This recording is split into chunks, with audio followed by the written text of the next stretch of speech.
Stripe acquires AI middleware giant OpenRouter for $7 billion. An autonomous AI agent scores a perfect 100% on the famously difficult ARC-AGI test, and OpenAI partners with Nvidia to build a massive 8-gigawatt mega campus on a Cold War-era uranium site. Welcome to this week's Rundown. I am your host, Anna. This podcast is researched and produced by Etienne Newman, professional engineer and founder at Jamgamind from Calgary, Alberta in Canada.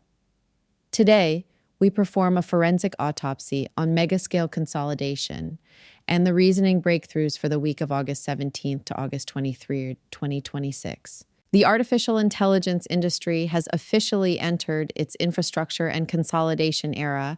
Financial giant Stripe has purchased model routing platform OpenRouter for a staggering $7 billion, planting its flag firmly at the center of the AI middleware economy.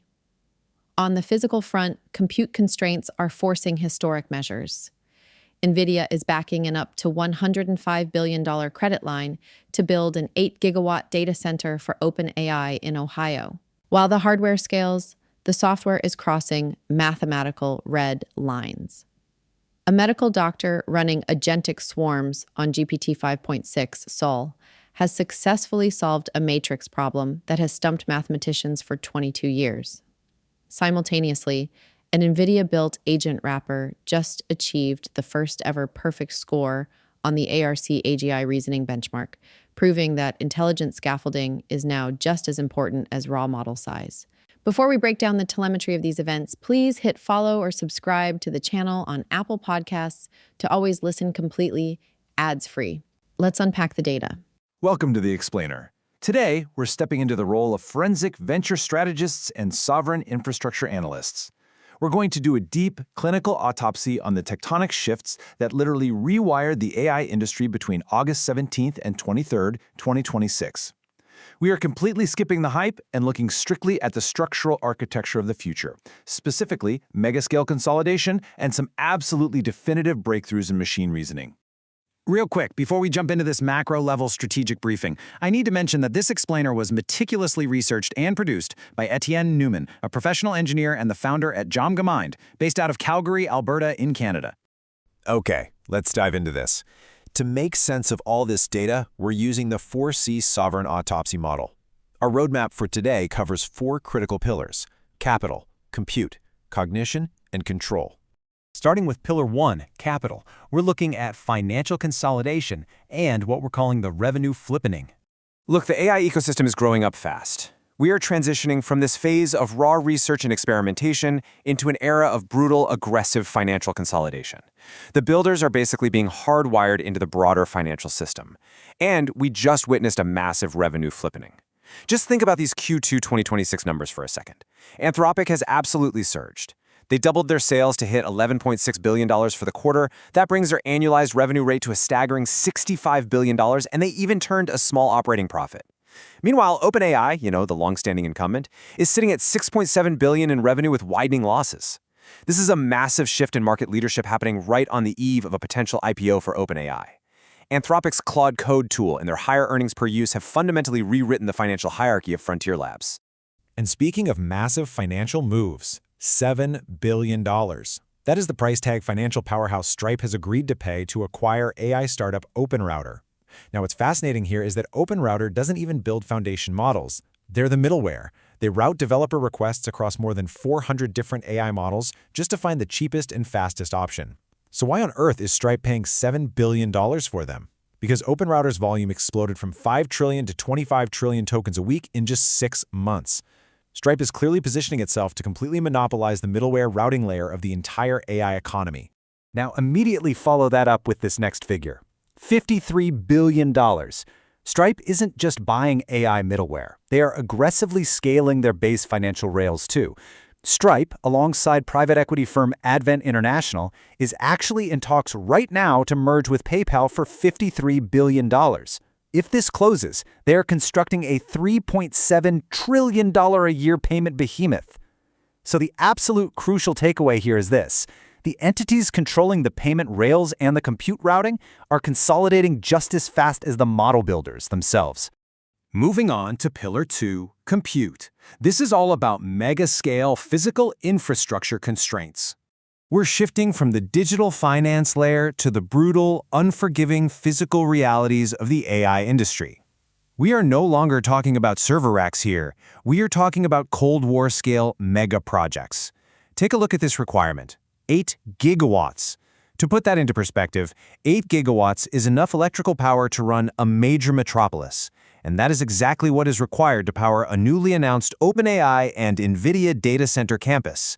They are literally retrofitting a former Cold War-era uranium plant in Pike County, Ohio, and the financial backing for this is just as staggering as the power requirements. Nvidia is supplying every single chip and backing the entire build-out with a credit facility of up to $105 billion. This is infrastructure at a sovereign scale. And this brilliantly illustrates the strict physical timelines of the industry.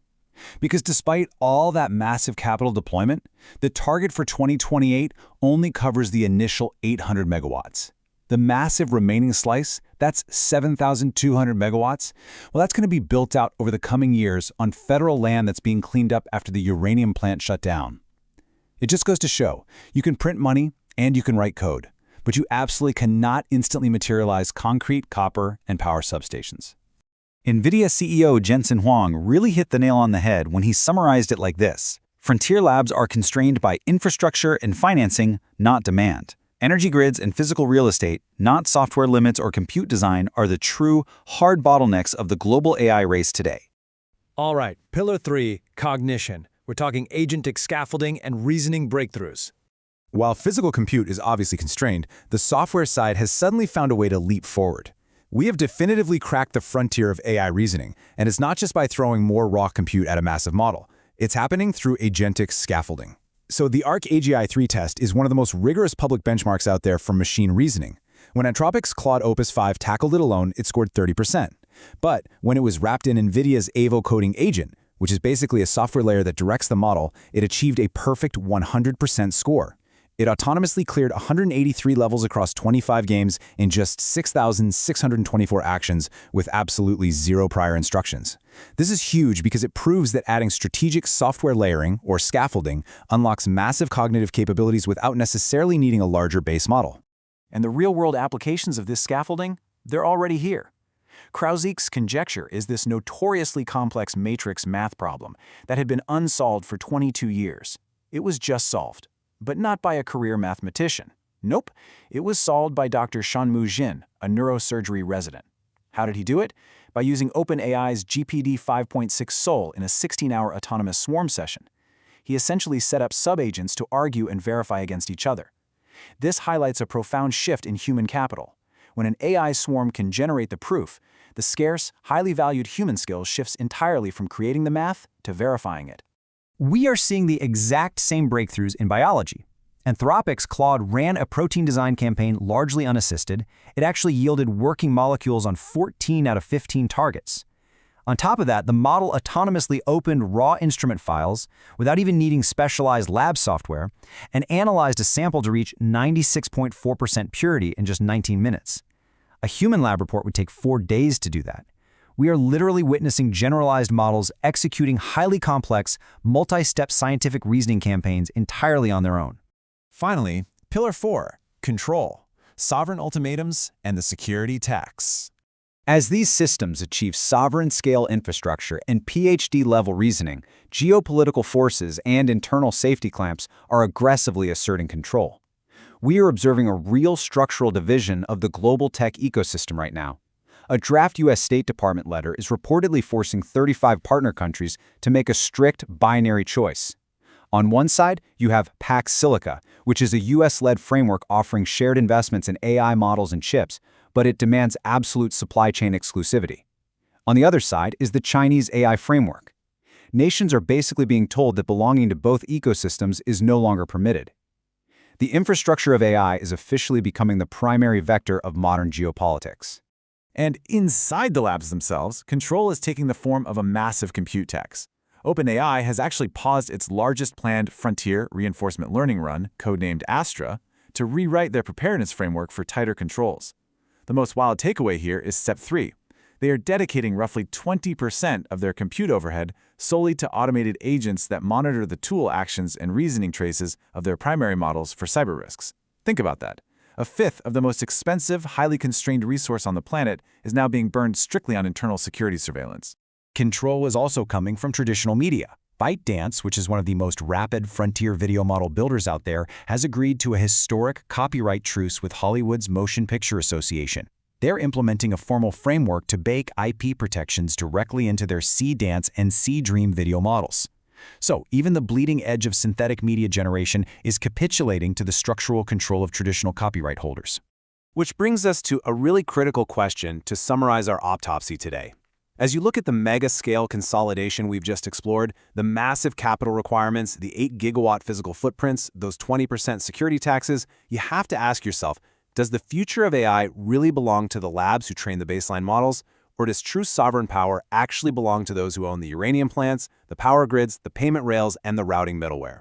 It is a fascinating systemic shift and one we definitely need to keep a close eye on. Thanks so much for joining me for this explainer, and I look forward to exploring the next frontier with you. Before we go, one of the stories in my kids' app is about Garrett Morgan, who left school at 14, saw a crash at a crossroads, and invented the yellow traffic light. Every amber light in the world exists because of him. That app is a finalist in a Canadian pitch competition, and a public vote decides the final 5. 20 seconds, 1 vote per person, closes September 22nd. Links in the show notes.